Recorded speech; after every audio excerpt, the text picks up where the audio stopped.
ये जितने भी एस्पिरेंट हैं इन सबको मैंने सिलेबस राइटिंग का टास्क दिया था। किसी भी हालत में एटलीस्ट 50% क्वेश्चन अगर आप ठीक करते हैं तो आप प्री क्वालिफाई कर सकते हैं। ये आपका जो सिलेबस है प्री का, ये बहुत अनडिफाइंड है, बहुत कंफ्यूजिंग है। तो एक दिन में 2 पेपर, 250 मार्क्स का ये, 250 मार्क्स का ये, 6 घंटे आपको लिखना है, लगातार लिखना है। यानी कि एक पेपर में 4000 वर्ड होते हैं, जिस टोटल 8000 वर्ड्स आपको लिखने एक दिन में। यहीं से पूरा सिलेबस डिफाइन हो गया है। इंपॉर्टेंट इवेंट्स क्या हैं मॉडर्न हिस्ट्री के, ठीक। अब देखिए क्वेश्चंस कैसे पूछ रहे हैं।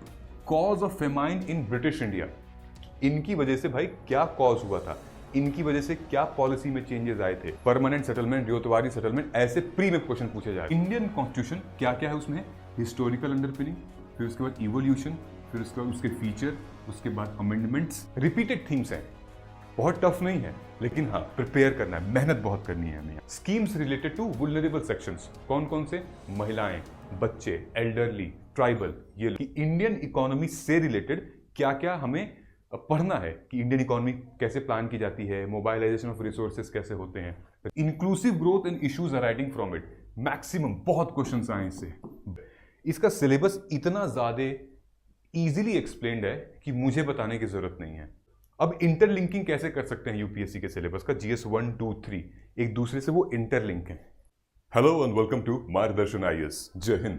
First of all, I would like to congratulate you, not because that you have started your UPSC CSE preparation, but because कि आपने ये ज़रूरी समझा कि पहले सिलेबस को समझ लेते हैं, तब हम प्रिपरेशन के आगे स्टार्ट करेंगे। मैं आपको पिछले 6-7 साल का एक्सपीरियंस बताता हूँ।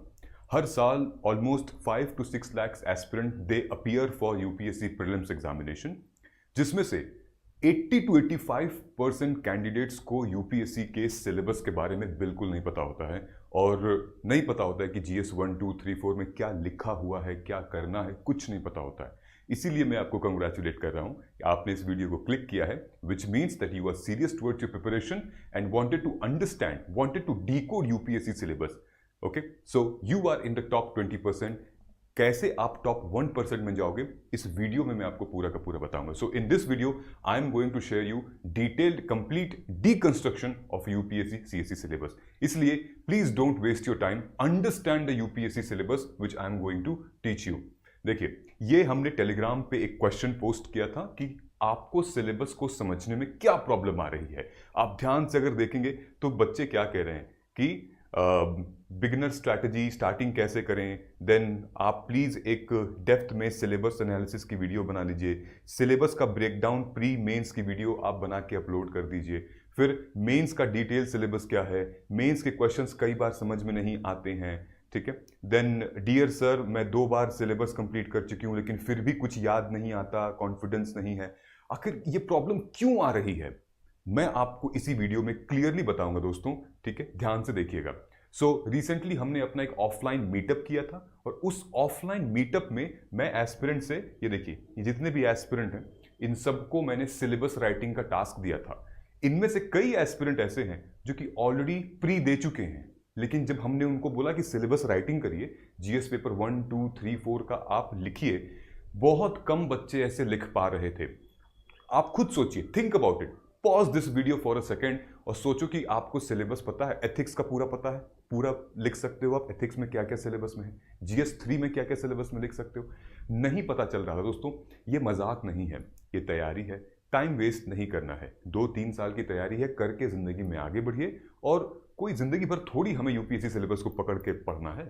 It's just a short span of time and give your 100%। See, in this video I am going to teach you कि कैसे यूपीएससी के सिलेबस को समझें, प्री और मेंस के सिलेबस को डीकंस्ट्रक्ट, डिकोड कैसे करें, फिर उसके बाद dos and don'ts regarding the UPSC syllabus, क्या करें क्या नहीं करें, कैसे कंप्लीट कर सकते हैं, इंटरलिंकिंग कैसे करेंगे, फिर नोट मेकिंग, एंड देन कुछ आंसर राइटिंग की और की टेक्निक्स शेयर की जाएगी। ओके, सबसे पहले हम ये देख लेते हैं, हमारे पूरे के पूरे यूपीएससी के सिलेबस में ये सारे सब्जेक्ट्स हैं।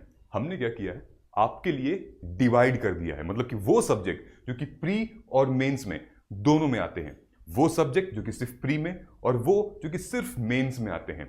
ध्यान से देखोगे तो पूरी की पूरी हिस्ट्री, ठीक है, इंडियन हिस्ट्री है, लेकिन मेंस में वर्ल्ड हिस्ट्री, पोस्ट इंडिपेंडेंस, ये जो आज़ादी के बाद का जो इतिहास है हमारा, वो प्री में नहीं आता है। इसलिए हमने इंडियन हिस्ट्री रखा है, उसके बाद geography India and world complete geography आती है, polity complete, governance, then IR, then economy, agriculture, environment, science and tech, and of course current affair. ये कॉमन है, ठीक। उसके बाद फिर ओनली मेंस में अगर हम जाएंगे तो world history, post independence, Indian society, ethics, essay, optional, disaster management, security, ये सारे के सारे मेंस ओरिएंटेड सब्जेक्ट हैं। जैसे कि अभी अगर आप यूपीएससी 2026 के लिए प्रिपेयर कर रहे हैं तो आपको इंटीग्रेटेड अप्रोच लेकर चलना पड़ेगा। सबसे पहले तो आपको इन चीजों को समझना है, उसके बाद इन चीजों को समझना है, ठीक है। ओनली प्री में सिर्फ और सिर्फ जो प्री में आता है वो अलग से आता है सीसैट, जो कि हमारा पेपर 2 है। समझ में आ गया ये बाइफर्केशन, इसका स्क्रीनशॉट भी आप ले सकते हैं और मैं पीडीएफ भी टेलीग्राम चैनल पे हम शेयर कर देंगे। ऑलराइट, नाउ अब चलते हैं हमारे यूपीएससी प्रीलिम्स, जो कि सबसे बड़ा, जो एक तरीके से अनसर्टेन पेपर होता है।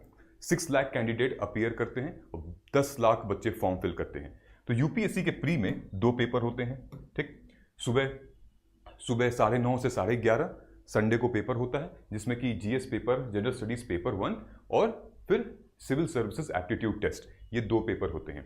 इस पूरे के पूरे पेपर में 200 मार्क्स किए जाते हैं। 100 एमसीक्यूज होते हैं, 100 एमसीक्यूज वर्थ 200 मार्क्स, मतलब कि 1-2 मार्क का क्वेश्चन होता है।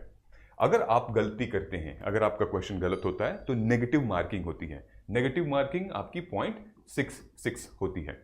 जनरली क्या होता है कि 74 से 90 ये कट ऑफ, 90 तक ये कट ऑफ जनरल कैटेगरी की रहती है, विच मीन्स कि आपको किसी भी हालत में एटलीस्ट 50% क्वेश्चन अगर आप ठीक करते हैं तो आप प्री क्वालिफाई कर सकते हैं ये वाला पेपर, ठीक।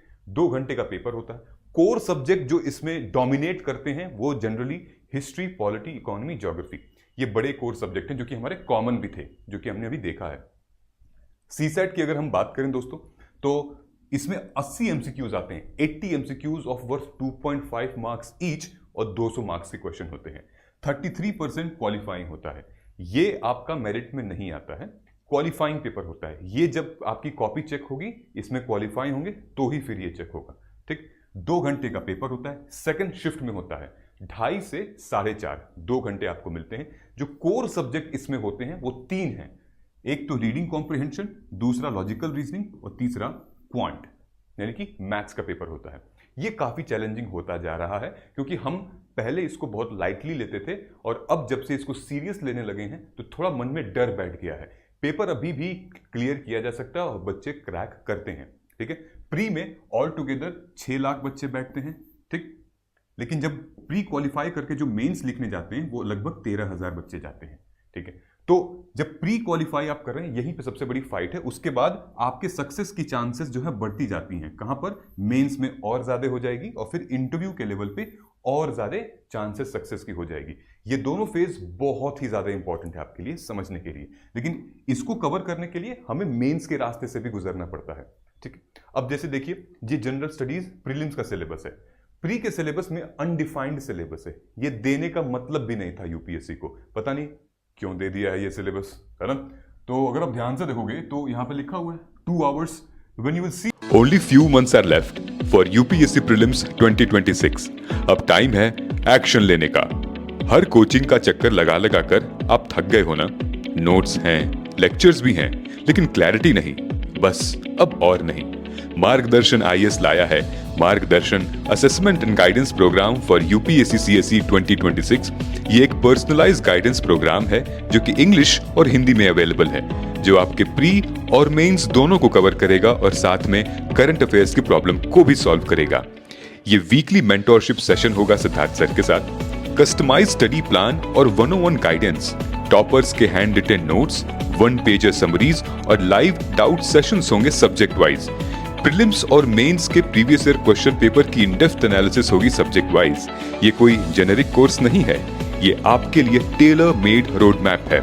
प्रीलिम्स और मेंस टेस्ट सीरीज को कवर करने के लिए 4000 से भी ज्यादा एमसीक्यूज प्लस मेंस के 300 से भी ज्यादा क्वेश्चंस को एड्रेस किया जाएगा।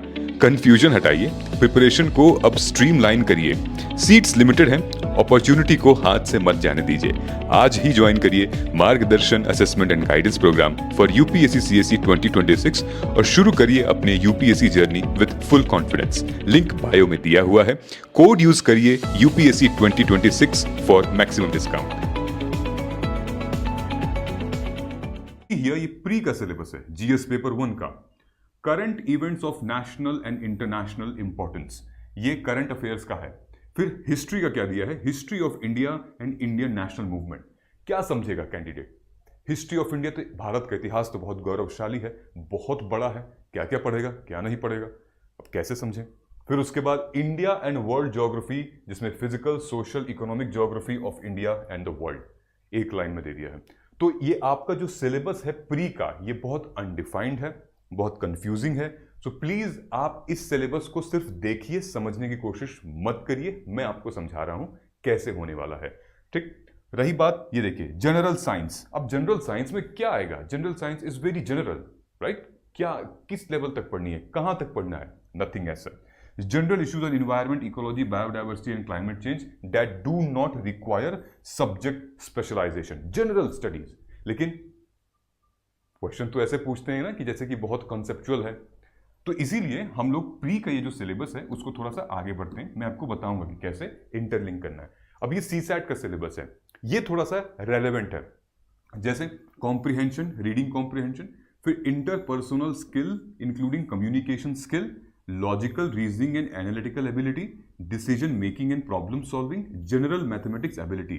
इसमें बताया है कि बेसिक न्यूमेरिकल प्रॉब्लम, जो कि numbers and relation, orders of magnitude etcetera, class 10th level की, data representation, charts, graph, table, data sufficiency, class 10th के लेवल का।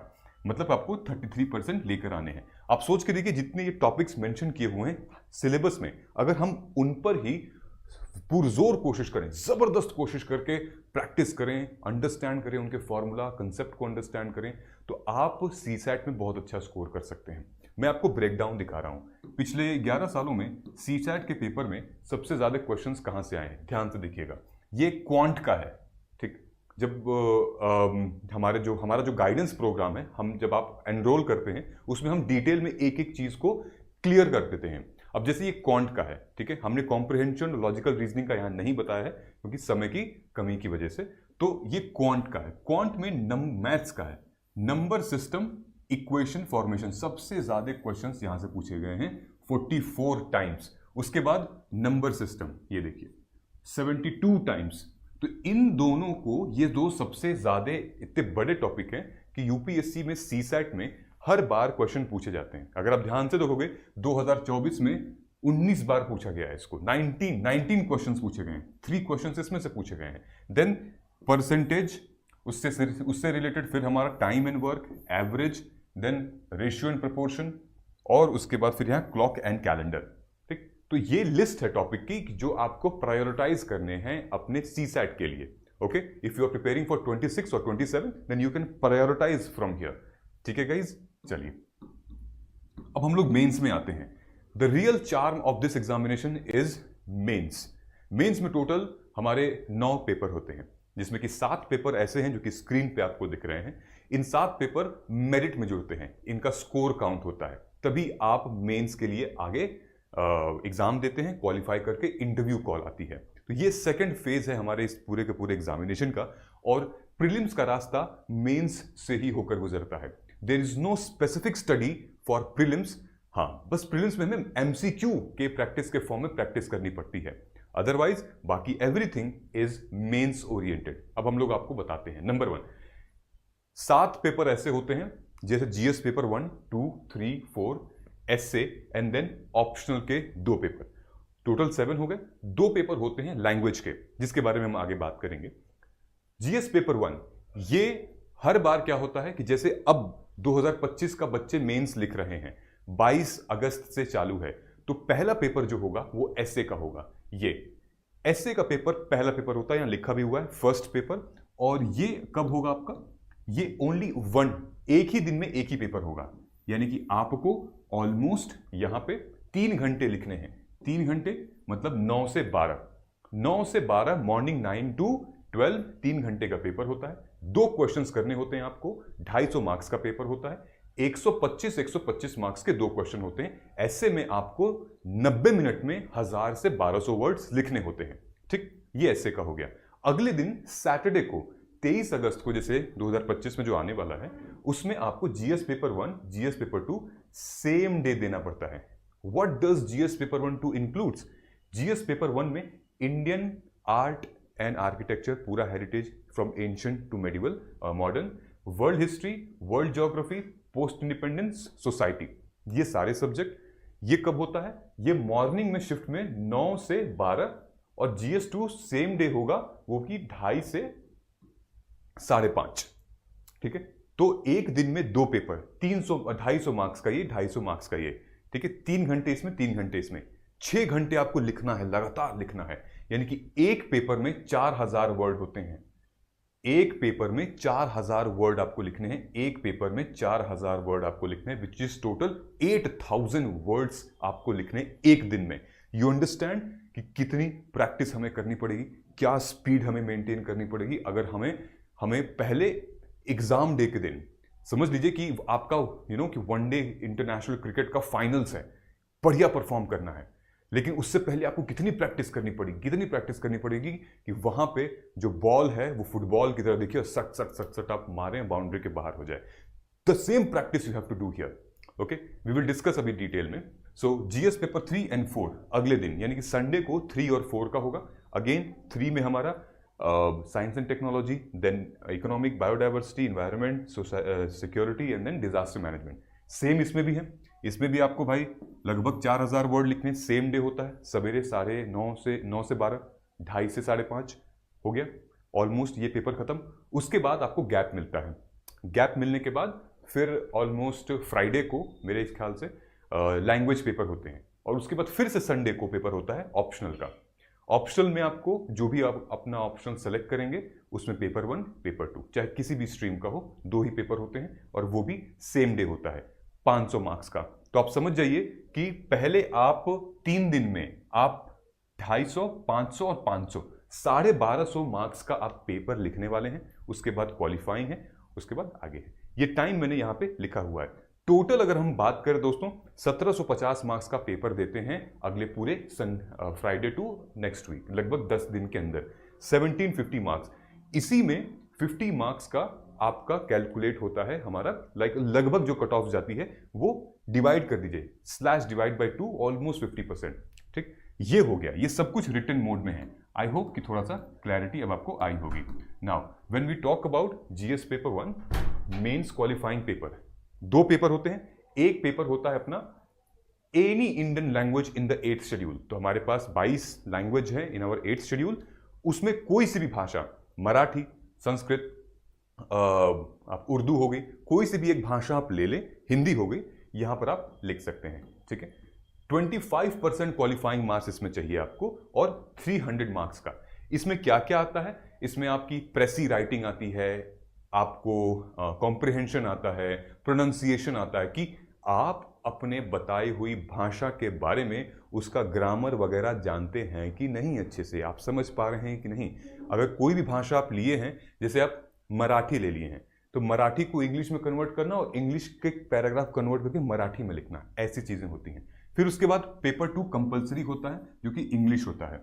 ठीक है, जो कि एक कॉमन लैंग्वेज है। 300 मार्क्स लेकिन क्वालिफाइंग होते हैं। इनके मार्क्स मेरिट में ऐड नहीं होते हैं। ठीक है, लेकिन जब तक ये चेक नहीं होगा तब तक आगे के पेपर नहीं चेक होंगे। अगर आप इसमें फेल हो गए तो फिर आप फेल हो सकते हैं पूरे के पूरे पेपर में। ये दोनों एग्जाम सेम डे में होता है, फिर अलग अलग शिफ्ट होती है। ये मॉर्निंग में और ये इवनिंग में शिफ्ट होती है, आफ्टरनून में। ठीक है, चलिए, ये क्लैरिटी अब आपको आ चुकी है। अब हम लोग थोड़ा सा आगे बढ़ते हैं। ये इंटरव्यू का है, ये पूरा पैराग्राफ। मैं ये रिक्वेस्ट करता हूं आपसे कि आप इसको डाउनलोड करें यूपीएससी के सिलेबस को, और इस पैराग्राफ को पूरा पढ़ लें कि इंटरव्यू में क्या बात होती है। But don't spend too much time on this, because ये बहुत लेटर स्टेज में आता है। मेंस और इंटरव्यू के बीच में आपको आराम से 3-4 महीने का, 5 महीने का गैप मिल जाता है, और आप बहुत अच्छे से प्रिपेयर कर लेंगे। तो don't think about this part. Okay, just read it once, समझने के लिए कि इंटरव्यू में क्या क्या चीजें पूछी जाती हैं। ठीक है, ये आपका इंटरव्यू लगभग 15 मिनट से लेकर 30-35 मिनट तक का इंटरव्यू चलता है, और जब मेंस क्रैक कर लेंगे आप तो इंटरव्यू कॉल आती है आपको। ठीक, अब आइए हम लोग रियल प्रिपरेशन फेज में चलते हैं। हम अपना शुरू करते हैं हिस्ट्री का। नंबर 1, हिस्ट्री कहां पर आती है? जनरल स्टडीज पेपर 1 में। डिकोड करते हैं क्या क्या सवाल आ चुके हैं, क्या क्या लिखा हुआ है इसमें। अगर हम ध्यान से देखेंगे, इसमें लिखा है Indian culture will cover the salient aspect of art form, literature and architecture from ancient to modern times. तो भारतीय कला एंड संस्कृति, जिसको हम इंडियन आर्ट एंड कल्चर कहते हैं, उसमें हमें एंशियंट से मॉडर्न, एंशियंट मतलब कि अब शुरू से आर्ट फॉर्म में आप जाएं, प्री हिस्टोरिक से, स्टोन एज से, फिर उसके बाद ब्रॉन्ज एज से, फिर आयरन एज से, और फिर उसके बाद गोल्डन एज से। ठीक, ये सारे पीरियड में क्या रहा है, हमारा आर्ट क्या रहा है, आर्किटेक्चर क्या रहा है। लोगों ने मंदिर बनवाए थे, अलग अलग राजाओं ने मंदिर बनवाए थे, उन मंदिर की आर्किटेक्चर क्या थी। जो हमारा राम टेम्पल बना है वो नागर शैली का है, और फिर साउथ में जो टेम्पल हैं वो द्रविडियन शैली के हैं। ठीक है, देन वर्सारा शैली के टेम्पल हैं। तो अलग अलग ये जो शैली मैं आपको बता रहा हूँ, टाइप्स बता रहा हूँ, इसके अलग अलग फॉर्मेट्स क्या हैं। जैसे कि नागर स्टाइल है, फिर साउथ में द्रविडियन स्टाइल है, उनमें क्या फ़र्क है। ठीक है, अगर आप अक्सर देखेंगे जो नागर स्टाइल का जो टेम्पल है, जो कि साउथ में है, सॉरी जो नॉर्थ में है, जैसे कि हमारा बनारस का हो गया, फिर हमारा राम मंदिर हो गया, वो अक्सर जो है वो नदी के किनारे। तो ये खासियत है नागर शैली मंदिरों की, नदी के किनारे, रिवर के आसपास होता है। ठीक, लेकिन अगर हम साउथ में बात करेंगे तो वहां पे क्या होता है, वहां रिवर के आसपास नहीं है। इसलिए साउथ के यानी कि द्रविडियन आर्किटेक्चर में पॉन्ड्स बनाए जाते हैं, जहां पे लोग आएँ, शुद्ध करें, हाथ वो धोएं, फिर अंदर मंदिर में जाएं। तो बेसिकली ये सारी चीजें आपको हैं। अभी हम लोग क्वेश्चन भी दिखाएंगे। ठीक, जैसे मान लीजिए ये आर्ट फॉर्म, लिटरेचर और आर्किटेक्चर है, तो यूपीएससी ने कैसे क्वेश्चंस पूछे हुए हैं। अच्छा, उससे पहले ये देख लेते हैं आर्ट फॉर्म। ध्यान से देखोगे आप तो 2023 ये मेंस के सारे क्वेश्चन हैं जो कि आ चुके हैं पिछले 10 से 11 सालों में, मेंस के GS paper 1 history art and culture से। 2013 से लेकर 2022 तक आर्ट फॉर्म से ये सारे के सारे क्वेश्चंस आए हैं। कैसे क्वेश्चंस आए हैं? Discuss the significance of lion and bull figure in Indian mythology, art and architecture. ठीक है, लायन एंड बुल जैसे होता है ना कि भाई नंदी भगवान है, बुल तो वो शिव का रूप है, लायन जो है दुर्गा का रूप, तो क्या क्या ये पूछ रहे हैं। Symbolism in lion and bull.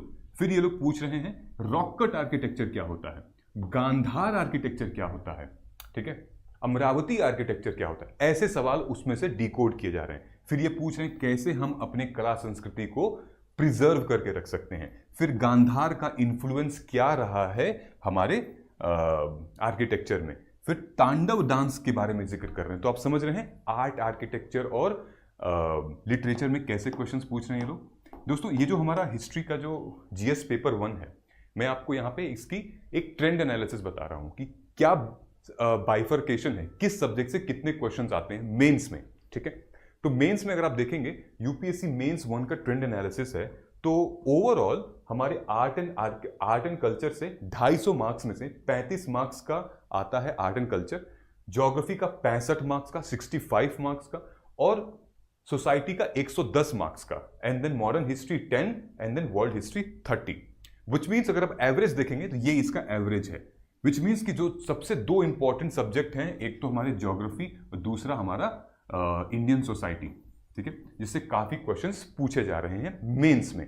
बाकी सब्जेक्ट भी इंपॉर्टेंट है लेकिन प्रायोरिटाइज में वो है। ठीक है, तो आप देखोगे ये सेक्शन जो है ये पूरा, पहले सोसाइटी से क्वेश्चंस कम आते थे, अब सोसाइटी से जो है क्वेश्चंस आने लगे हैं। ठीक, फॉर एग्जाम्पल ये हमने देख लिया।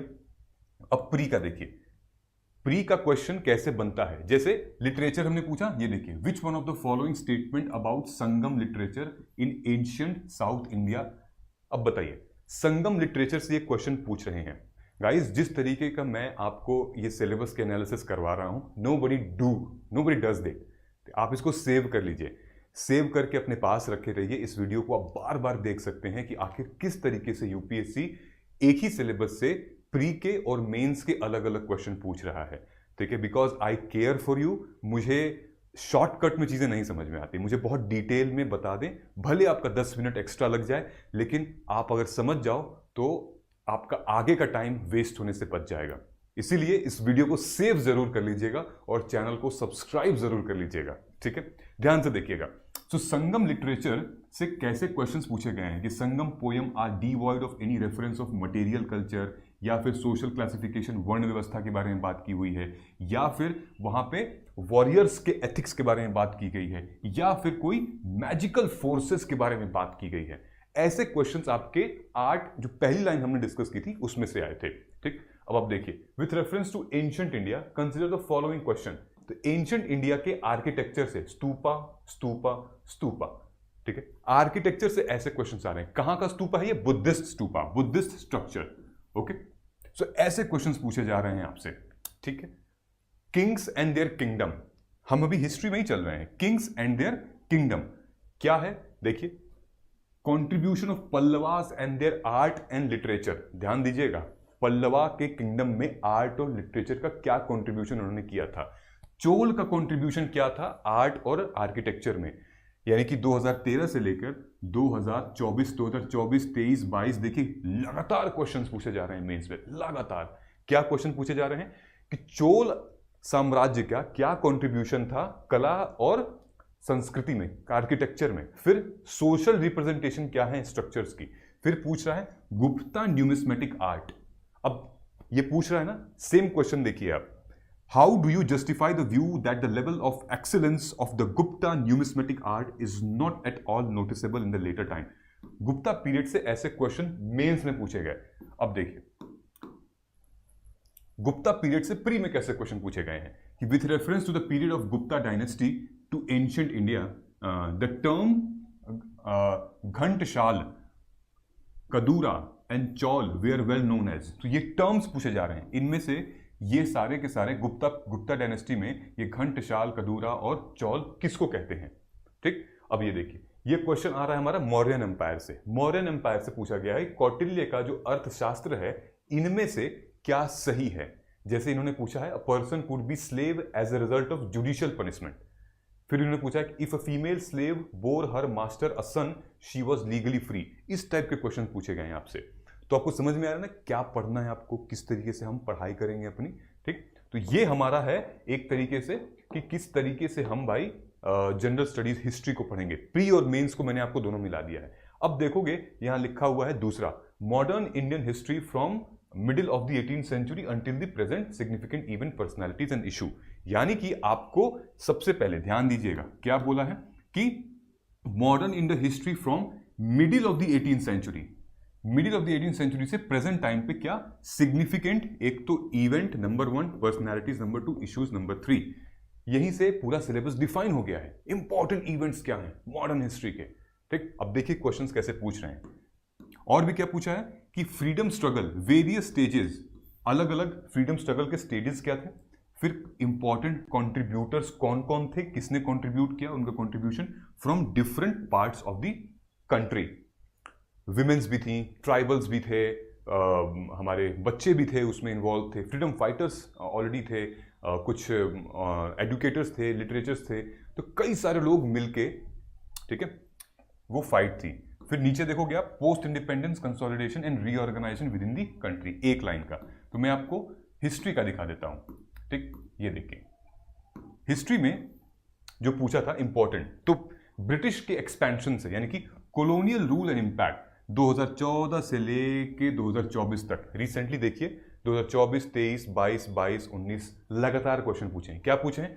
कॉलोनियल रूल और उसका इंपैक्ट क्या था, industrial revolution and decline of Indian handicraft. फिर पूछा impact of colonialism on tribal and their resistance. तो याद है ना कि इंपॉर्टेंट कंट्रीब्यूटर्स कौन कौन से थे, अभी सिलेबस में पूछा था आपसे, ठीक। फिर पूछा है cause of famine in British India, इनकी वजह से भाई क्या कॉज हुआ था, इनकी वजह से क्या पॉलिसी में चेंजेस आए थे, इनकी वजह से क्या होता है पॉलिटिकल फ्रैगमेंटेशन, इनकी वजह से क्या डिक्लाइन आई थी आर्सेनल इंडस्ट्री में। सब कुछ नोट्स बना लो इसके, देखो तुम्हारा पेपर शॉर्ट है, नोट्स बना लो इसके, ठीक। अब देखो क्या क्वेश्चन पूछ रहा है, सेम कॉलोनियल से ना, मिडिल ऑफ 18th सेंचुरी से क्या क्वेश्चन पूछा है, ये देखो यहां से एक क्वेश्चन पूछ रहे हैं with reference to Who among the following were associated introduce ryotwari settlement during the British rule? अब इनमें से रेतवारी सेटलमेंट कौन था ब्रिटिश रूल में? ठीक है, समझ में आ गया? परमानेंट सेटलमेंट, रेतवारी सेटलमेंट, ऐसे प्री में क्वेश्चन पूछे जा रहे हैं। फिर देखिए, प्री में क्वेश्चन पूछा गया था चार्टर एक्ट ऑफ 1813। आपको ऐसा नहीं लग रहा है कि जो प्री में क्वेश्चन पूछे जा रहे हैं वो बिल्कुल ऐसे लग रहे हैं जैसे कि हम मेंस में नोट्स लिख रहे हैं, है ना? अब जब तक आपको नहीं पढ़ोगे आप चार्टर एक्ट डिटेल में, आप ये तीनों पॉइंट को कैसे समझ पाओगे, है ना? तो ये चार्टर एक्ट 1813 के बारे में पूछ रहे हैं ये लोग कि भाई क्या क्या उसमें था, आप बताइए। तो आप अच्छे से मेंस ओरिएंटेड पढ़ाई करेंगे तो प्री का क्वेश्चंस भी उसमें से सॉल्व होगा। बस आपको प्रैक्टिस करनी है एमसीक्यू के फॉर्म में। ठीक है गाइज, अब देखिए, ये हमारी सोसाइटी है। Salient features of Indian society, diversity of India. क्या क्या सेलिएंट फीचर्स हैं, थिंक अबाउट इट। हमारे यहाँ कास्ट है, फैमिली है, जॉइंट फैमिली है, फिर उसके बाद प्लूरलिज्म है, टू मच ऑफ डाइवर्सिटी है, इतने सारे लैंग्वेज हैं, इतने सारे रिलीजन हैं, उसके बाद socialisation. There are so many features of Indian society. Patriarchy भी है यहाँ पे भाई, चाइल्ड लेबर भी है यहाँ पे, फीचर्स ही हैं सोसाइटी के, वर्ण व्यवस्था थी यहाँ पे। तो यही सारी चीजें लिखनी है आपको। फिर क्या लिखा है, role of women and women organisation, population association issue, poverty. Women organisation, सोच के देखिए कि अगर महिला को, एक विमेन को अगर पेट्रियार्की, लेट्स से अगर जॉब नहीं करने दिया जा रहा है या फिर उसको आवाज को उसकी दबाया जा रहा है, तो क्या होगा? ना तो वो अपनी लाइफ को एंजॉय कर पाएगी, ना अपना करियर बना पाएगी, शायद उसकी हेल्थ पे भी इशू पड़ेगा, मेंटल हेल्थ पे इशू पड़ेगा। क्या पता आगे जाके वो सुसाइड कर ले, क्या पता आगे जाके वो अगर मान लो कि फैमिली प्लानिंग करती हैं तो अपने बच्चे का भी ध्यान ना रख पाए, अपना ध्यान ना रख पाए, माल न्यूट्रिशन हो जाए, गरीबी, बड़ी सारी चीजें। लेकिन थिंक अबाउट इट, अगर उसी वुमेन को एम्पावरमेंट मिल जाए, उसी वुमेन को इक्वालिटी मिल जाए, उसी वुमेन को अगर जो संविधान में अधिकार दे रहे हैं वो मिल जाए, तो देखिए कितना लेबर फोर्स पार्टिसिपेशन बढ़ जाएगा। फिर उसके बाद वो अपना ख्याल रख पाएगी, अपने बच्चे का भी ख्याल रख पाएगी, अपनी फैमिली का ख्याल रख पाएगी, वो अपनी लाइफ को कंट्रोल कर सकती है, इक्वालिटी हो सकती है, इक्विटी हो सकती है जैसे कि पुरुषों को मिलती है। यही सारी चीजें इसमें दी हुई हैं। ठीक, उसके बाद बोला गया है कि developmental issues, urbanisation and their problem and their remedies. UPSC में क्वेश्चन आया था कि बताइए, फेमिनाइजेशन ऑफ एग्रीकल्चर, पुरुष जो हैं वो नौकरी की तलाश में, जॉब की तलाश में शहर, गांव से शहर चले जाते हैं, लेकिन एग्रीकल्चर का जो काम है वो महिलाओं पे छोड़ देते हैं। ठीक है, तो ये फेमिनाइजेशन ऑफ एग्रीकल्चर का पूछा गया था।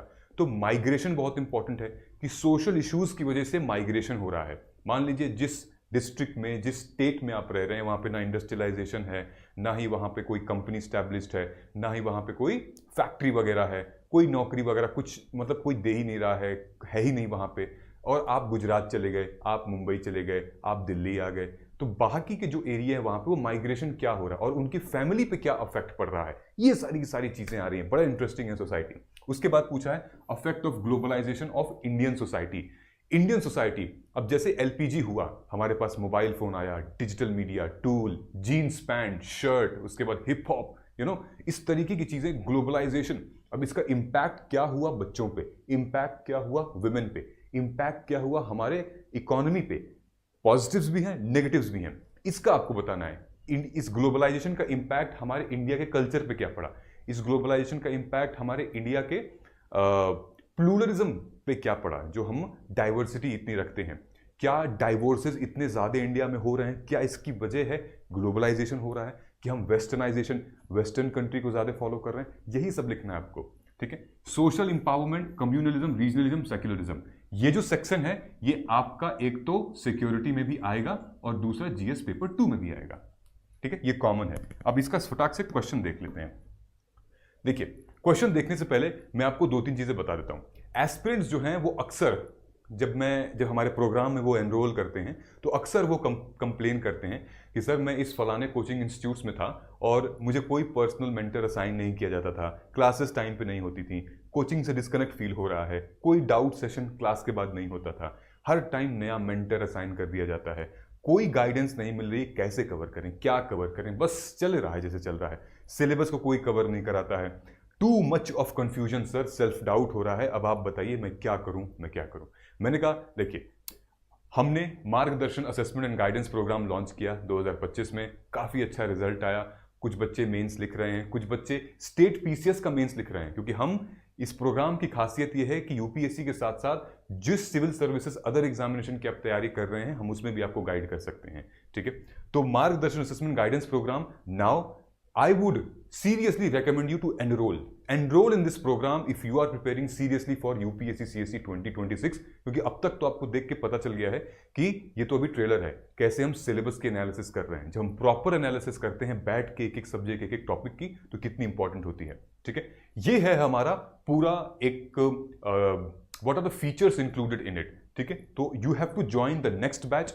डोंट आस्क कि नेक्स्ट बैच कब से शुरू हो रहा है, the batch is already started. आप ज्वाइन करिए and then you take 0 day advantage. आप अभी से एडवांटेज लेना शुरू करिए। देखिए, आप लाखों कैंडिडेट से बहुत ऊपर होंगे इस पूरे के पूरे जर्नी में। So you talk about dedicated 1-to-1 personal mentorship, 1-to-1 भी रहेगा, ग्रुप के साथ रहेगा। नोट्स और पीडीएफ आपको फ्री मिलेंगे, e PDF, e book, everything you will get free. Note making कैसे करते हैं, प्री मेंस के सेक्शनल टेस्ट भी होंगे, पीवाईक्यू मेंस की recorded videos, PYQs of pre and mains both आपको मिलेगी। Then daily, weekly, monthly magazines, performance tracking, personalise strategy, सब कुछ आपको मिलेगा। आप कोड यूज कर लीजिएगा जब प्रोग्राम में एनरोल करेंगे, कोड यूज कीजिएगा यूपीएससी 2026 और आपको बिगेस्ट डिस्काउंट मिलेगा। ठीक है, नाउ ये हमारा फ्लो है कि आप जब आएंगे तो कैसे आपका ये पूरा रोड मैप चलेगा। कि आपकी बातें सुनी जाएंगी, 1-to-1 होगा आपका मेरे साथ। एनसीईआरटी को कैसे पढ़ें, पीवाईक्यू के एनालिसिस कैसे, नोट मेकिंग कैसे करें, उसके बाद फिर जीमीट पे सेशंस, फिर कम्युनिटी लर्निंग, हम लोग ग्रुप में भी आएंगे, बात करेंगे, स्ट्रैटेजी सेशंस होंगे, debate, performance tracking, and then उसके बाद आपके कहाँ पे कमी रह रही है आपकी। ठीक, ये है पर्सनल सेशन, जैसे ये हैं already he is commandant in BSF, we are giving, he is writing mains this time. So ये पर्सनल सेशंस हो रहे हैं। देन ग्रुप सेशंस भी हैं, ये बच्चे आते हैं and then we join for a group sessions as well. Okay, so be the part of the community. Community बहुत अच्छी है, एक दूसरे को बहुत हेल्प करते हैं, और एक अच्छे लोग की कमी वैसे भी मार्केट में बहुत कम है। तो अच्छी टीम, अच्छे लोग, अच्छा mentor, so this is your opportunity. Let us come and connect करिए आप मेरे से, and then you can enrol in this programme. हमारा नीचे गूगल फॉर्म दिया हुआ है, आप गूगल फॉर्म भी फिल कर सकते हैं। आप डायरेक्टली हमारे मोबाइल ऐप में जाके ऑलरेडी कर सकते हैं, रजिस्टर कर सकते हैं, एनरोल कर सकते हैं, वेबसाइट से एनरोल कर सकते हैं। हाँ, नीचे गूगल फॉर्म दिया है, गूगल फॉर्म भी आप फिल कर सकते हैं। ऑलराइट, चलिए नेक्स्ट। अब देखिए, इंडियन सोसाइटी में अगर हम बात करेंगे तो ये देखिए 2013 से लेकर फटाक से 2024 तक, 2013 से 2024 क्वेश्चंस पूछे गए हैं। क्या? Gender issues, social issues, economy and society, women and society. क्या? Concept of gender and implication, कि इक्वालिटी, जेंडर इक्वालिटी और वुमेन एम्पावरमेंट में क्या अंतर है, गिग इकोनॉमी और वुमेन एम्पावरमेंट में क्या अंतर है, फिर evolving challenges of women in India, फिर women's movement and lower strata, फिर आपसे पूछा है पेट्रियार्की एंड वुमेन्स स्टेटस, उसके बाद फेमिनाइजेशन ऑफ एग्रीकल्चर। आप देख रहे हैं ये सारी जो हमने डिस्कस किया था वो क्वेश्चंस ये लोग पूछ रहे हैं। Okay, now geography. ज्योग्राफी में salient features of world physical geography. What are the salient features? Climatology, geomorphology, oceanography, ठीक है, then biological geography. These are the few salient अलग अलग features हैं of physical geography of India and world. उसके बाद distribution of key natural resources across world, जिसमें कि south Asia and Indian subcontinent. की नेचुरल रिसोर्सेज क्या हैं? ऑयल, गैस, कोल, ये सब की नेचुरल रिसोर्सेज हैं।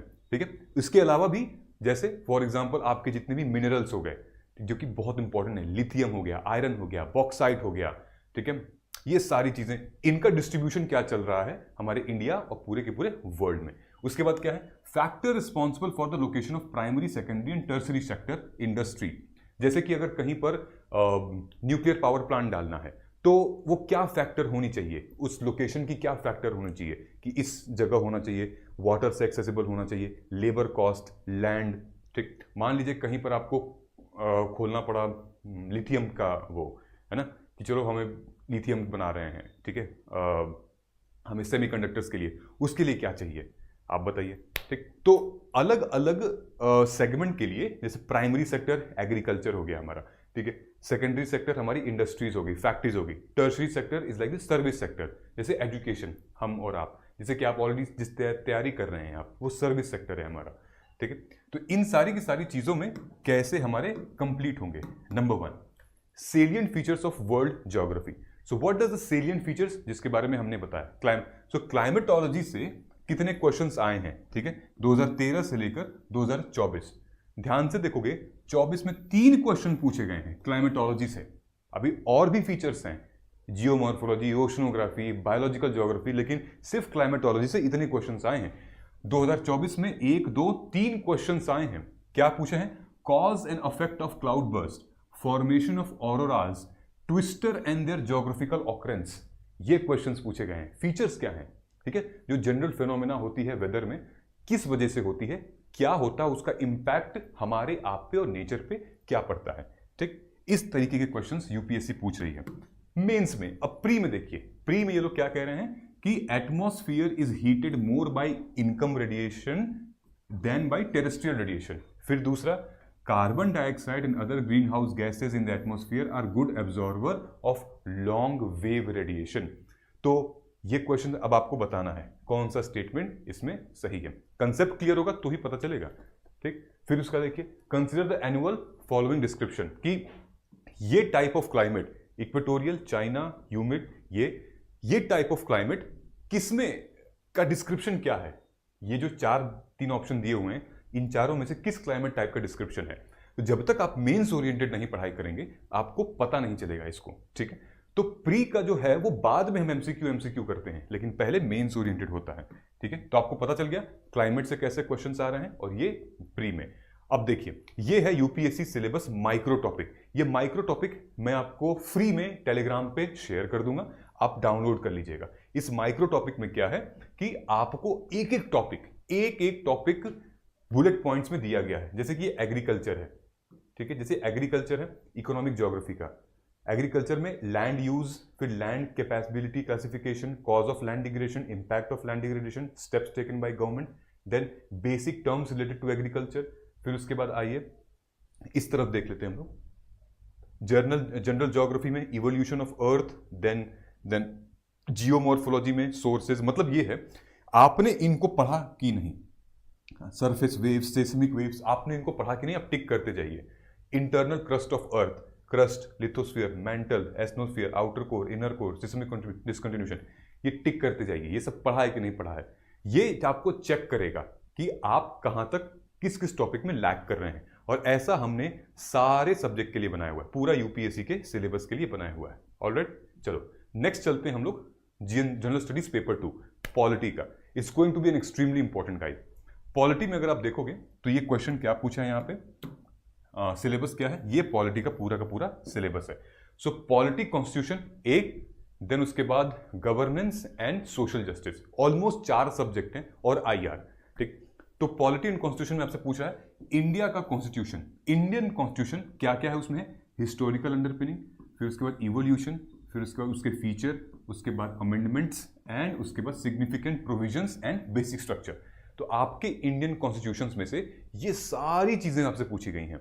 फॉर एग्जाम्पल हिस्टोरिकल अंडरपिनिंग्स में क्या क्या आएगा, आपका government of India act 1935, constitution कैसे बना था, कॉन्स्टिट्यूशन असेंबली कौन थी, आज़ादी के दिन क्या हुआ था, उसके बाद क्या हुआ, कौन कौन से मेजर चैलेंजेस आए थे हमारे कॉन्स्टिट्यूशन को क्रिएट करने में, किस किस अलग अलग कंट्रीज से इंस्पायर्ड होकर हम अपने कॉन्स्टिट्यूशन को प्रिपेयर किए हैं, ये सारी की सारी चीज़ें।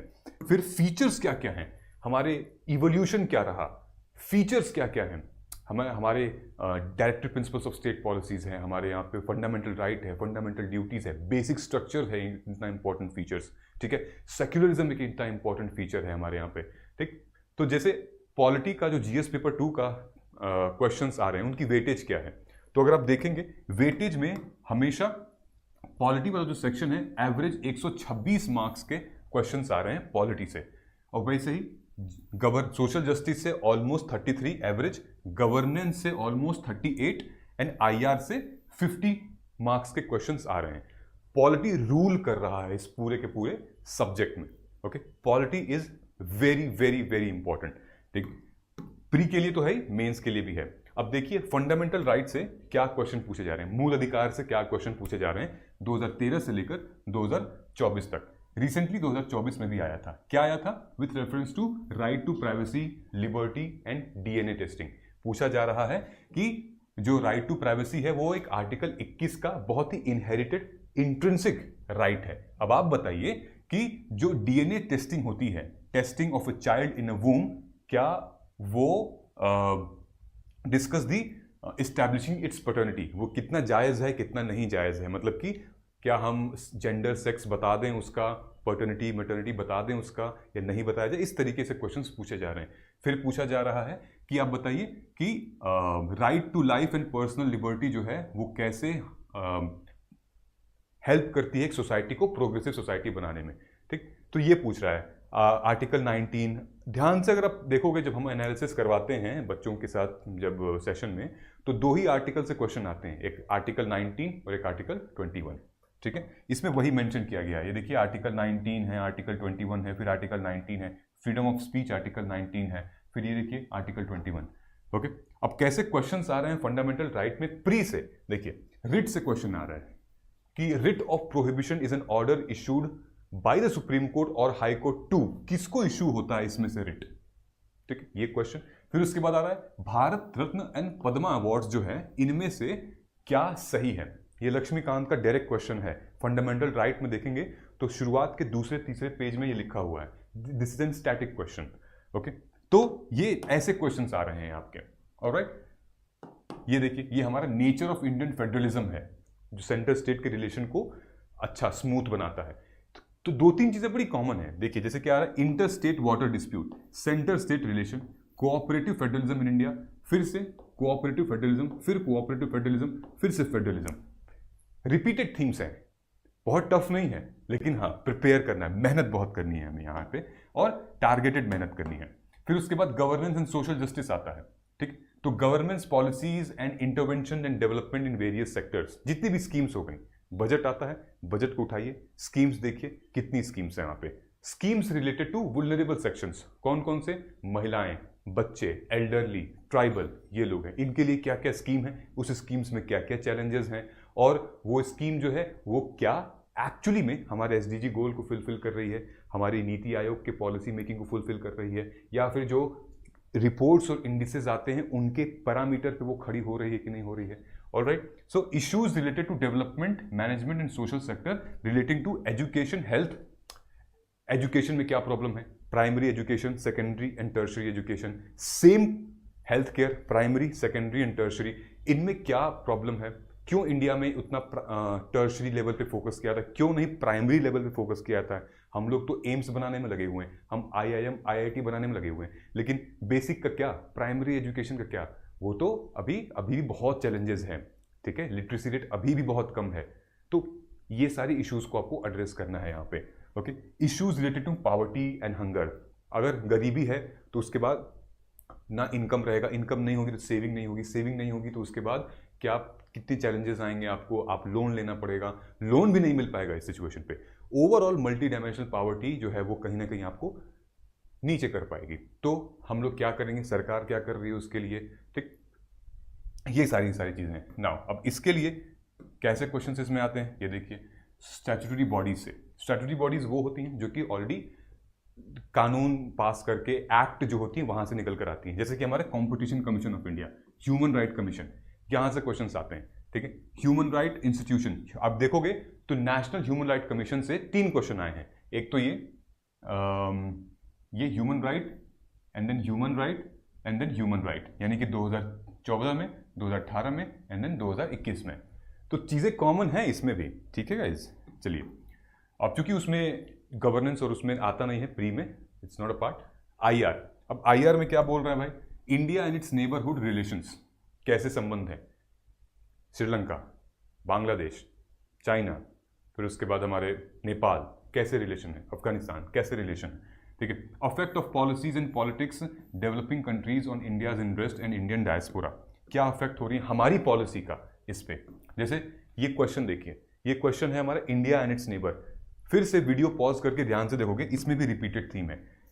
तमिलनाडु एंड श्रीलंका रिलेशन, ये आया था 2013 में। फिर अगर आप ऊपर आओगे तो 2022 में इंडिया श्रीलंका क्राइसिस पूछा गया। फिर देखिएगा, फिर पॉलिटिकल क्राइसिस इन मालदीव्स पूछा है 2023 में। फिर देखिए ऊपर मालदीव्स एंड जियोपॉलिटिकल सिग्निफिकेंस 2024 में। इस तरीके के SAARC versus BIMSTEC, SAARC and cross border, project Mausam with reference to India Pakistan relations repeated हैं। ठीक है, सेव कर लीजिए, इस वीडियो को सेव कर लीजिए, और जो बच्चा बहुत सीरियसली प्रिपेयर कर रहा है उसको ये वीडियो भेजिए, देखिए कि कितना इंपॉर्टेंट है ये। ठीक है, और हाँ जरूर अगर आपको कॉन्फिडेंस आ रहा है ज्वाइन कीजिए प्रोग्राम और स्टार्ट करते हैं, क्योंकि 10 साल नहीं लगाना यूपीएससी में, 5 साल नहीं लगाने, 1-2 साल में करके निकलिए। ठीक है, 1-2 साल में।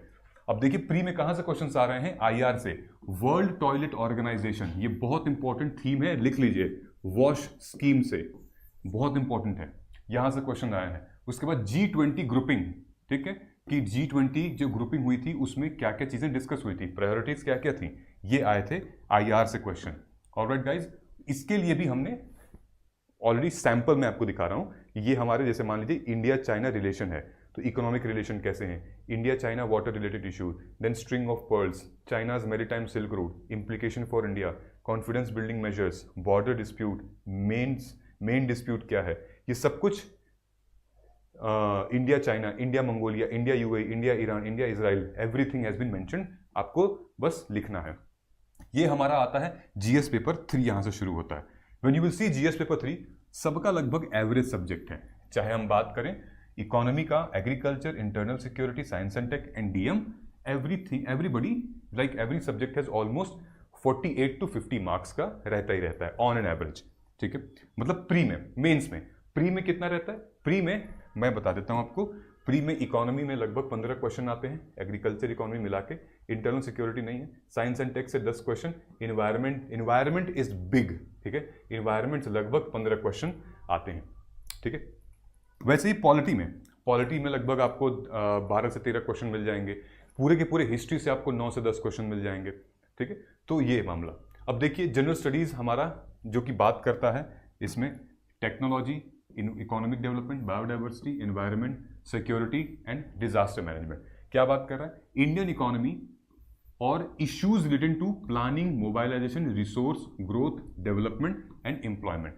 क्या चैलेंजेस आते हैं, मतलब क्या है ये देख रहे हैं आप। ऑलरेडी आप ट्री सिस्टम बना सकते हैं कि इंडियन इकोनॉमी से रिलेटेड क्या क्या हमें पढ़ना है, कि इंडियन इकोनॉमी कैसे प्लान की जाती है, मोबाइलाइजेशन ऑफ रिसोर्सेज कैसे होते हैं, रिसोर्सेज, ग्रोथ, उसके बाद डेवलपमेंट। ठीक है, inclusive growth and issues arising from it, maximum बहुत क्वेश्चंस आए इससे, बहुत क्वेश्चंस आए हैं, मेंस में भी और प्री में भी आते हैं। अब ये देख लिए ग्रोथ एंड डेवलपमेंट, 2014 से लेकर 2021 तक ग्रोथ एंड डेवलपमेंट में क्या क्वेश्चन पूछा गया है। ठीक है, मतलब एक तरीके से पूछा है कि वी शेप्ड इकोनॉमी रिकवरी क्या होती है, जॉबलेस ग्रोथ ऑफ इंडिया में क्या है, आप डिस्कस करिए, जीडीपी ग्रोथ और इन्फ्लेशन क्या है। क्वेश्चन पूछ रहा है आपसे कि how are the principles followed by the NITI Aayog different from those who followed the erstwhile planning commission in India. तो पहले प्लानिंग कमीशन था, फिर नीति आयोग हो गया, अब दोनों में क्या प्रिंसिपल थे और क्या डिफरेंसेस थे वो आपको यहां लिखना है। Role of saving rate in economic growth, structural transformation of Indian economy what is, तो कितने कितने तरीके की इकोनॉमी होती है। ठीक है, स्ट्रक्चरल ट्रांसफॉर्मेशन क्या होती है। ठीक, अब देखिए उसी इकोनॉमी के पार्ट से कैसे क्वेश्चन पूछा गया इन्फ्लेशन के ऊपर। Which one of the following is likely to be the most inflationary in its effect, repayment of डेब्ट, बोरोइंग फ्रॉम द ये, क्या ऐसे क्वेश्चंस प्री में। फिर आया consider the following statement, purchasing power parity क्या होगा, the term PPP dollar in India is the 6th largest economy in the world. So ये सब कुछ मेंस, जब आप मेंस के कंटेंट को अच्छे से पढ़ेंगे तो प्री का उसमें से निकलता जाएगा, बस एमसीक्यू की हमें प्रैक्टिस करनी पड़ेगी। ठीक है गाइज, ये देखिए ये हमारा गवर्नमेंट बजटिंग से रिलेटेड है, which means capital versus revenue budget क्या होता है, जीएसटी कॉम्पनसेशन एंड फेडरलिज्म, फिर जीएसटी आ गया, फिर टैक्सेशन यहाँ पर आ गया। ठीक है, क्योंकि जीएसटी जब 2017 में आया था, लॉन्च हुआ था, एप्लीकेबल हुआ था, तो काफी क्वेश्चंस पूछे गए थे जीएसटी से रिलेटेड। ओके, कि भाई distinguish between capital budget and revenue budget, explain the components of these two budget. ठीक, अब आते हैं हम अपना एनवायरमेंट और डिजास्टर मैनेजमेंट, सबसे छोटे पार्ट हैं लेकिन 3 ही लिखे हुए हैं। एनवायरमेंट में conservation, environmental pollution degradation and environmental impact assessment, ये एनवायरमेंट का है। डिजास्टर एंड डिजास्टर मैनेजमेंट, ये डिजास्टर का है। ठीक है, तो ये जो डिजास्टर एंड डिजास्टर मैनेजमेंट है ये कंप्लीटली आपका ज्योग्राफी से ओवरलैप करता है, कंप्लीटली ज्योग्राफी से। क्लाउड बर्स्ट जैसे अभी हुआ हिमाचल में, वो क्या है, डिजास्टर मैनेजमेंट अब कौन करेगा, ठीक है, ये था। जैसे एनवायरनमेंट में क्वेश्चन देखिए, एनवायरनमेंट में ये इन्वायरमेंटल इंपैक्ट असेसमेंट है, डायरेक्टली क्वेश्चन आया हुआ है। इन्वायरमेंटल इंपैक्ट असेसमेंट कहां से, 2014 से लेकर 2024 तक डायरेक्टली क्वेश्चंस आए हुए हैं, ठीक है। तो EIA and impact of coal fire power plant, मतलब कहीं पर भी हमारे इंडिया में कोई भी सेंसिटिव लोकेशन पर अगर कोई बड़ा कंस्ट्रक्शन हो रहा है, इंफ्रास्ट्रक्चर हो रहा है, कुछ प्लानिंग हो रही है, तो पहले उसके लिए असेसमेंट करनी पड़ेगी कि भाई आप ब्रिज बना रहे हो इतनी बड़ी, तो कुछ तो होना चाहिए ना आपको कि आपने स्टडी की है, आपने रिसर्च किया है कि हाँ बन सकती है कि नहीं बन सकती है। तो EIA रिफॉर्म 2020 क्या है और EIA रिफॉर्म 2006 क्या था, इन दोनों में डिफरेंस क्या है। Rehabilitation and developmental project, role of NGO in environmental impact assessment process क्या रहता है, ऐसे क्वेश्चंस मेंस में आते हैं हमारे, ठीक। वहीं पर अगर हम डिजास्टर मैनेजमेंट की बात करें तो ये देखिए, सेंडाई फ्रेमवर्क क्या है, टाइप्स ऑफ डिजास्टर क्या होते हैं, फिर हजार्ड जोनेशन मैपिंग क्या होती है, ठीक। फिर उसके बाद फिर सेंडाई फ्रेमवर्क पूछा है, फिर पूछा है आपसे cloud burst and mitigating strategies, यहां से रिलेटेड, ठीक। ये बहुत छोटा है, ये लगभग 2 से 3 दिन में डिजास्टर मैनेजमेंट खत्म हो सकता है, लेकिन इसके लिए पहले हमको ज्योग्राफी अच्छे से पढ़नी पड़ेगी। Same goes to science and technology, development in their application and effect of in everyday life, achievements in Indian science and technology, Indianisation of technology and developing new technology. अब जैसे आगे देखते हैं, डेवलपिंग न्यू टेक्नोलॉजी में biotechnology and recent कैसे questions आए हैं, ये आए हैं applied biotechnology and social upliftment, nano technology in health care, biotechnology in farmers welfare, biotechnology and biopharma, then micro organism and biofuel production. अगर आप इनमें सब पे नोट्स ऐसे प्रिपेयर करते हैं गाइज, आपका कोई पीछा नहीं कर सकता। जिस तरीके से ये नोट्स आप प्रिपेयर करेंगे डिटेल में, आपका कोई पीछा नहीं कर सकता और आप बहुत साइलेंटली, आप बहुत अच्छा प्रिपेयर करेंगे अपने इस एग्जामिनेशन के लिए, ठीक है। अब इसी इन्वायरमेंट से कैसे क्वेश्चंस आ रहे हैं, micro satellite DNA is used in the case of where. अब इसी साइंस एंड टेक से कैसे क्वेश्चंस आ रहे हैं, DNA bar coding can be a tool. तो आप देख रहे हो, तो जितनी भी न्यू चीजें हैं, न्यू टेक्नोलॉजी है इन साइंस एंड टेक, उससे पूछ रहा है माइक्रो सैटेलाइट DNA बार कोडिंग कहां यूज होते हैं, एप्लीकेशन कहां है इसका, ठीक है, यहां पूछ रहे हैं आपके, ठीक। फिर देखिए linkage between development and extremism, मतलब कि हमारा सिक्योरिटी का पार्ट है। तो सिक्योरिटी में अगर आप ध्यान से देखो तो counter terrorism strategies in JNK, Naxalism and counter strategy, left wing extremism, LW left wing extremism, काफी क्वेश्चंस पूछे गए हैं लेफ्ट विंग एक्सट्रीमिज्म से, तो ये हमें प्रिपेयर कर लेना चाहिए। Development and displacement, armed insurgency, सबके बारे में ये डिटेल में क्वेश्चंस बताए गए हैं, पूछे गए हैं, ठीक है गाइज। ये हमारा एथिक्स और एटीट्यूड और ह्यूमन इंटरफेस है। इसका सिलेबस इतना ज़्यादा इजीली एक्सप्लेन्ड है कि मुझे बताने की ज़रूरत नहीं है, आपको बस ट्री फॉर्म में या फिर आप एक माइंड मैप बना सकते हो इजीली बैठ के। इसका सिलेबस सबसे आसान है, सबसे अच्छा डिकोड किया जा सकता है, कोई अलग से हिडन नहीं है, बहुत ईजी है। तो आप खुद पढ़िएगा, आपको समझ में आ जाएगा। जैसे कि एथिक्स एंड ह्यूमन इंटरफेस क्या पढ़ना उसमें, उसका एसेंस, उसका determinant, consequences of ethics and human and actions, dimension of ethics, ethics in private and public, बड़े अच्छे से लिखा हुआ है, ठीक है। तो इससे रिलेटेड भी क्वेश्चंस अभी तो मैंने छोड़ दिए हैं, बड़े क्वेश्चंस आए हैं। ये सिर्फ 2023 तक है, ध्यान से आप देखोगे तो ये सिर्फ 2023 तक है। ये देखिए 2024 में 1 2 3 4 5 questions they asked in ethics and human interface की ethics of technology, ethical reasoning in AI based administration, then ethics, dimensions of ethics, global ethics in morality, ethical environmental ethics, then relativism in justice, then ethics of aid। ये ऐसे questions पूछे जा रहे हैं, हो जाएगा, आप टेंशन मत लीजिए, this will be all done, don't worry, आराम से हो जाएगा। अब इंटरलिंकिंग कैसे कर सकते हैं यूपीएससी के सिलेबस का, GS 1 2 3 एक दूसरे से वो इंटरलिंक है, ठीक है। जैसे सबसे पहले आप हमारे वेबसाइट पे जा सकते हैं www.margdarshanIAS.com। उस वेबसाइट पे जब आप जाओगे तो आप देखोगे कि यहाँ पर कुछ नोट्स हैं, ठीक है, PYQ नोट्स हैं। इन नोट्स को आप सबसे पहले परचेज कर लीजिए, they are very affordable, only 345-349 rupees. इन नोट्स को प्रिपेयर करिए, यानी कि पिछले 11 साल के मेंस के PYQ की टॉपिक वाइज ब्रेकडाउन कर दी है, और जो कि मैंने ये सब आपको शीट दिखाया है, उससे आपकी क्लैरिटी बहुत आएगी। उसके बाद हमने मॉडल आंसर दिए हुए हैं, उसके बाद हमने इसके स्ट्रक्चर दिए हुए हैं, फिर हमने एक ट्रेंड एनालिसिस भी दी है कि कैसे क्वेश्चन पूछ रहा है, आपको क्या करना है। ठीक है गाइज, हमने कुछ मेंस ओरिएंटेड नोट्स भी दिए हैं इसमें, और इंट्रो के लिए कुछ लगभग सैंपल्स दिए हुए हैं। तो अब जरूर इसको नोट्स में, इट्स वेरी अफोर्डेबल, और I want everybody to take this opportunity कि इतना अफोर्डेबल है, जाके एटलीस्ट देखें, डाउनलोड करें आखिर है क्या इतना इंपॉर्टेंट, जो कि हमें बहुत मदद करेगा। तो आप हमारे वेबसाइट पे जाके कर सकते हैं ये सारी की सारी चीजें। ठीक है गाइज, अब जैसे फॉर एग्जांपल पॉवर्टी जो है, हमने देखा कि जीएस पेपर 1 में भी था, जीएस पेपर 2 में भी था। तो ध्यान से देखना, पॉवर्टी 2015 में जीएस 2 में पूछा, 2016 में जीएस 1, 17 में जीएस 2, 18 में जीएस 1, 20 में जीएस 1, 20 में जीएस 2, जीएस 2 1 2। फॉर एग्जाम्पल जो बच्चा 2024 का मेंस दे रहा था, उसको पॉवर्टी से रिलेटेड जीएस 2 में भी क्वेश्चन मिला और जीएस 1 में भी क्वेश्चन मिला। यानी कि आराम से उसको 30 मार्क्स के क्वेश्चंस उसको आ रहे थे, क्योंकि वो प्रैक्टिस कर रहा था। जैसे जो जीएस 1 में पूछा था कि role of stakeholders in socio economic development, ठीक है, role of stakeholders in socio economic development, जैसे कि एनजीओज हो गए, प्राइवेट सेक्टर हो गए। वहीं पे ये लोग पूछ रहे हैं जीएस पेपर 2 में, poverty and malnutrition creates a vicious cycle adversely affecting human population. ये तो this is something related to our poverty and all. ठीक, फिर ये देखो 2020 में जीएस 1 में आया, फिर जीएस 2 में आया, 2020 में आया impact of Covid on class inequality and poverty, फिर 2020 में सेम ईयर में जैसे जीएस पेपर 2 में आया मल्टी डायमेंशनल पॉवर्टी। तो आप क्या कर सकते हो, you can use your 20% content in 80% of your answer. ठीक है, आपको बार बार पढ़ने की जरूरत नहीं है, बार बार आपको जीएस 2 के लिए अलग से पॉवर्टी पढ़ने की जरूरत नहीं है। आपको आप एक पॉवर्टी पीवाईक्यूज को देखिए और तब देखिए।